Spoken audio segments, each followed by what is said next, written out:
Okay, here we go. Systems day 2, substitution. So no, we're not going to be subbing soccer players in and out, but I thought that little image was kind of a fun way to start. So what I want you to do is I want you to look at your notes and sketch. I want you to pause this video and sketch y equals 3x minus 5 and y equals negative 2x plus 10 and see where they intersect, just so that you can practice one more time what we learned on our first day. So go ahead and pause and then come on back and check your answer. Okay, so hopefully when you graphed these two lines, you also got that they intersected at the point 3, 4. So if we're looking at this system of equations and we're asked to find the solution to this system, it would be 3, 4. That's the solution to the system of equations. So now we're going to learn a second way to do it, because you know what, sometimes when you're graphing, sometimes maybe the line's not exactly on a corner point and it makes it difficult to know where two lines are intersecting. We need a second method just in case the graphing doesn't work. So what we're going to do is we're going to learn a method today that's called substitution. And so I want you to notice in this particular system, what this says is that y is equal to 3x minus 5. And it also says y in the same system is equal to negative 2x plus 10. So what we're going to do is we're going to use this idea that if y is the same as 3x minus 5 and y is the same as negative 2x plus 10, then it must be that 3x minus 5 equals negative 2x plus 10, right? If y equals y, then 3x minus 5 would equal negative 2x plus 10. We're going to set them equal to each other and see what x makes that true. So that's always going to be step one. We're going to isolate our y's, and then we're going to take whatever is on the right side of one equation, and we're going to set it equal to the right side on the other equation. So here we go. Let's go ahead and solve this equation. We're going to add 2x to both sides, and we get 5x minus 5 equals, that's away, that's 10. Let's go ahead and add 5 to both sides, and we get 5x equals 15. Almost done. Going to have to extend the page. Almost done. Divide both sides by 5, and we get x equals 3. Okay, but we know that when we solve a system of equations, we end up with a point, don't we? We end up with a coordinate point, not just an x. So that means we're almost done. So if x equals 3, that means that our solution is going to have a 3 in the place for x. We still don't know what goes in the place for y. So what we need to do is we say, well, if x equals 3, then I'm going to take that first equation, or I could even take the second equation, but I'm going to take the first equation, and when I see x, I'm going to substitute in 3 for x, because here it says x equals 3. So here we go. I'm going to bring down this first equation. I could have chosen the second equation, but the first equation looked a little easier. I would still get the same answer if I chose the second. So here we go. I'm going to write, I see a y, I write a y. I see an equal, I write an equal. I see a 3, I write a 3. But when I see an x, I'm not going to write an x. I'm going to substitute in 3 because x is the same thing as 3. So if we plug in a 3, then what's going to happen is when we simplify this side of the equation, we're going to find out what y is. So 3 times 3 is 9, 9 minus 5 is 4. You could certainly do that in your calculator, and that is the second part of our answer. And we put it right here. So I want us to look and compare this to what we got when we graphed it. When we graphed these two lines, shocking, right? The solution to our system when we graphed was 3, 4, and the solution to our system when we used substitution was also 3, 4. So what does that even mean? What that means is that just like in this line, the point 3, 4 is a part of both the green line and the blue line. Algebraically, when we look at these equations, this point also works for both these equations. And I'm going to show you that when we do the two equations or the two examples on the back of the sheet. For right now, I want you to notice that even though we use a totally different method, we got the same answer. So let's do it again. Let's look at the second problem. So I want you to go ahead and graph y equals 4x plus 5 and graph 5x plus y equals 5. pause. Well, pause me first and then graph, and then unpause. All right? All right, so hopefully you have graphed, and big reveal, hopefully you got the answer of 0, 5. That would be the solution to this system of equations that we're given. So we're already good at graphing and finding the solution of a system. We want to practice this new method that's called substitution. So here we go. Oh, I don't even have the equations, so let me write them down. So let's see, we have y equals 4x plus 5, and we have 5x plus y equals 5. All right, this looks a little bit different, right? Because this equation's good to go, right? I'm going to use y equals 4x plus 5 because y is already by itself.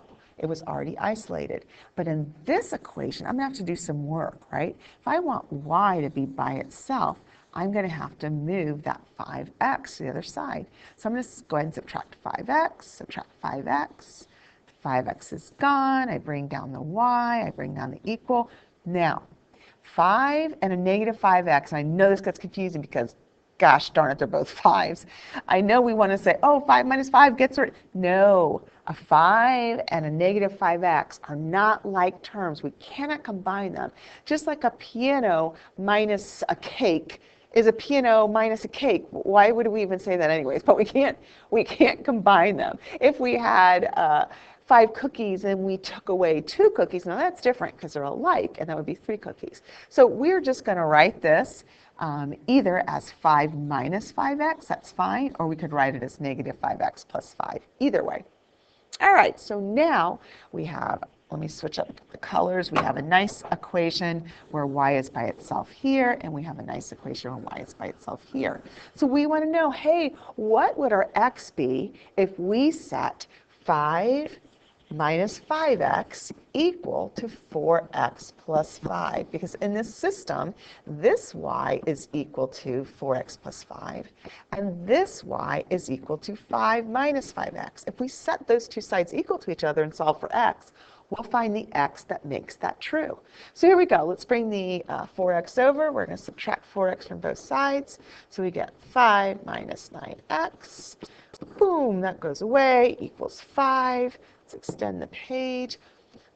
Let's get rid of the 5 and remember that the sign is to the left. To the left of the 5, I don't see anything. That means 5 is positive. To get rid of it, I'm going to subtract both sides.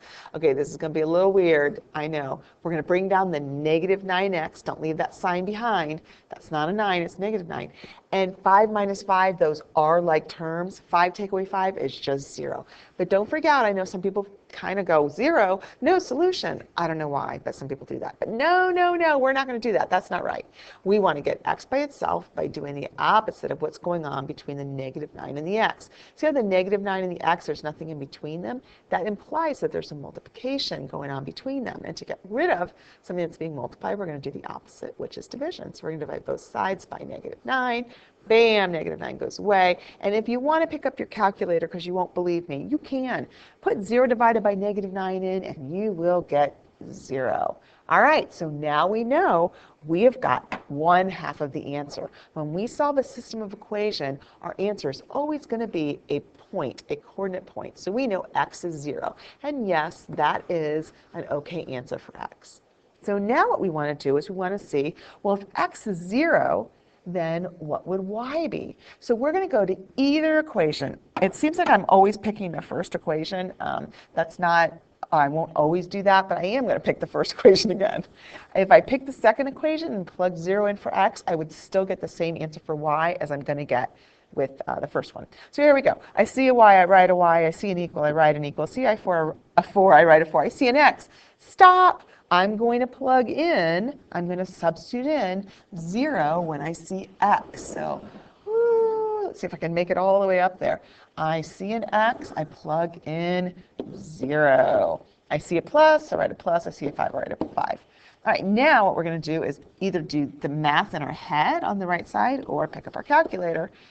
So we'll have 4 times 0 is 0, 0 plus 5 is 5. That is the second part of my answer. And so hopefully we'll find that solving this system using substitution gives us the same answer as solving using graphing. And yes, it does.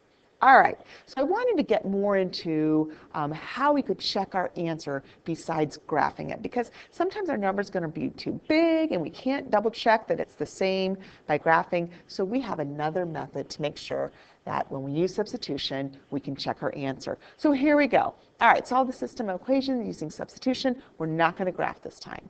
What we're going to do is notice that this second equation is good to go, right? It's got the y all isolated. We're going to do a little work on this equation. So I'm going to bring it out a little bit and rewrite it.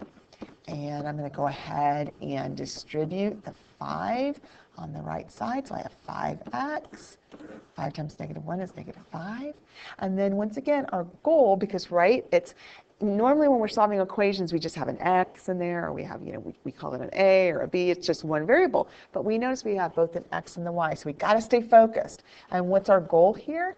We want to get it so that our y is all alone, just like our y is in the second equation. So we're going to subtract the 3 from both sides. And we get y equals 5x minus 8. Another way to talk about this is just what we did with the last lesson. We're just changing an equation, linear equation that's in point slope into slope intercept.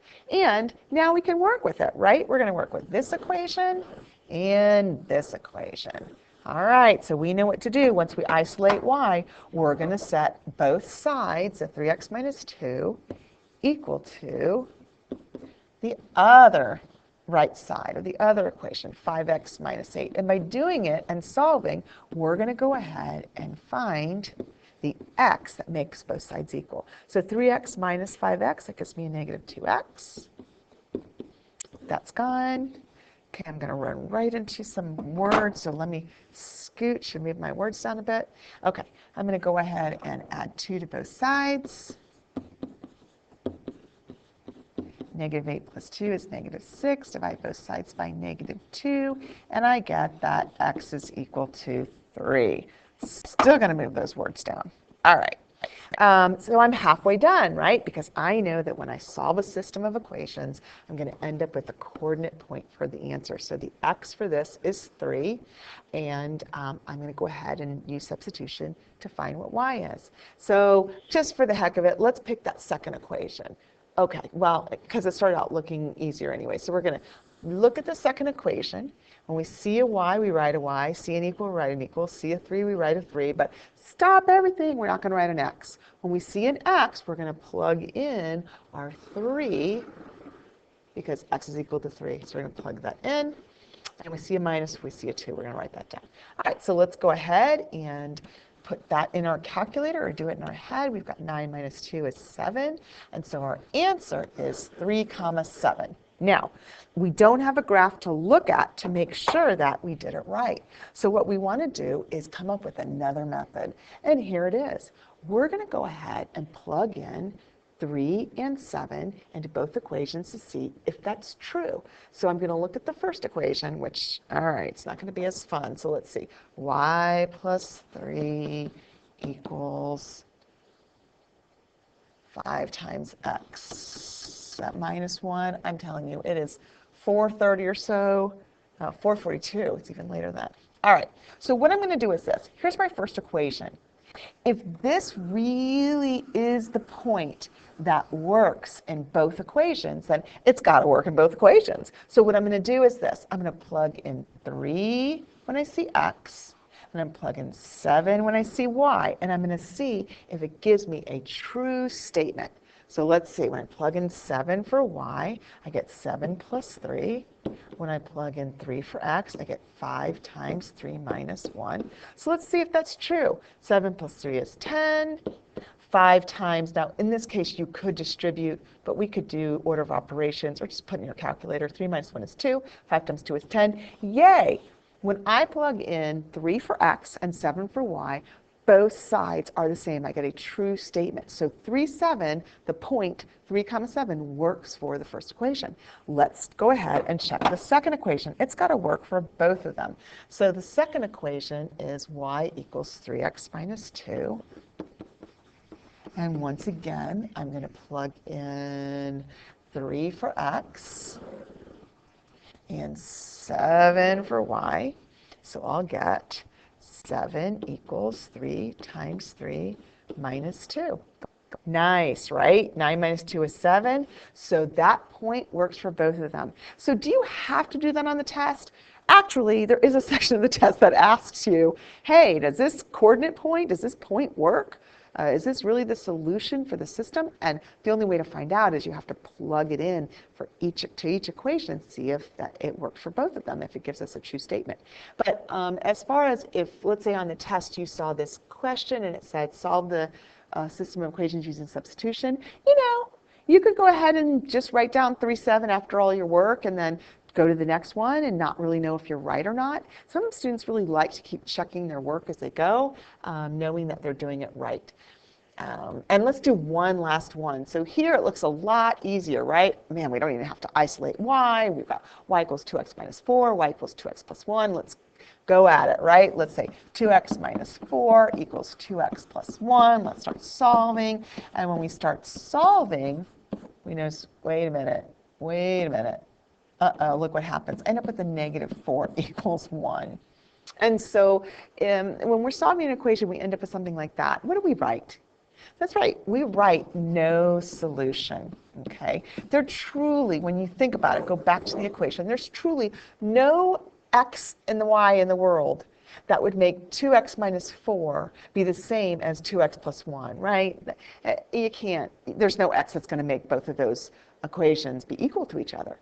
But if we stopped and thought about what would the graphs look like, we notice something, right? For this equation, the slope is 2, and for this equation, the slope is also 2. So just like with graphing, which we would have ended up with two parallel lines that never touched, right? We would get, with graphing no solution, we get the same answer with substitution, which is no solution. And can we check that? Algebraically, no, it's your lucky day. We don't have to go through and check it algebraically again. All right, so thanks for joining me. I hope if you need to, you can slow this video down or rewatch some of it. We're certainly available in class to help you answer your questions. And let's see what this says. There are two things that are important so far. Graphing a system of equations gives you the same answer as solving it algebraically. Yes, we learned that. And 2, putting your answer back into the equation tells you if you are right. Good things to know. All right, thanks for joining me. I'll see you in class.